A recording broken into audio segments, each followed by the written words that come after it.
bilang bahagi ng patuloy na pagpapaigting ng kampanya ng pulisya kontra iligal na droga, nasa kote ang isang suspect sa isinasagawang bypass operation ng Nueva Ecija PNP. Matapos mahulihan ng mahigit 400,000 pisong halaga ng iligal na droga. Patrolwoman Lixen Ray Saweran sa report.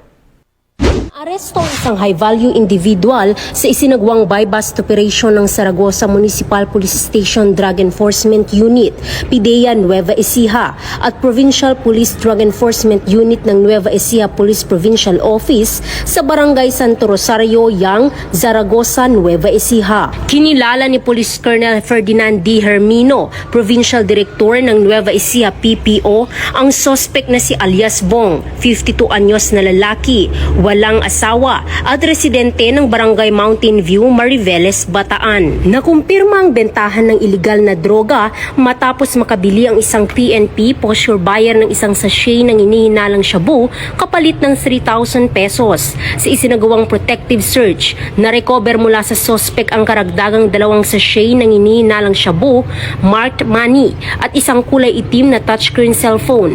Tinatayang 57 gramo ng inihinalang shabu na nagkakahalaga ng 387,600 pesos ang kabuuang nasamsam sa operasyon. Dinala na sa impila ng Zaragoza Police Station ang suspect at mga nakumpiskang ebidensya para sa kaukulang dokumentasyon at disposisyon at sasampahan ng kasong paglabag sa Republic Act 9165 o ang Comprehensive Dangerous Drugs Act of 2002. Patuloy ang panawagan ng kapulisan ng Gitnang Luzon sa ilalim ng pamumuno ni Police Brigadier General Gines Fajardo, Regional Director ng Police Regional Office 3 sa publiko na makiisa sa pagsugpo sa kriminalidad upang mapanatili ang kapayapaan at kaligtasan sa buong rehiyon.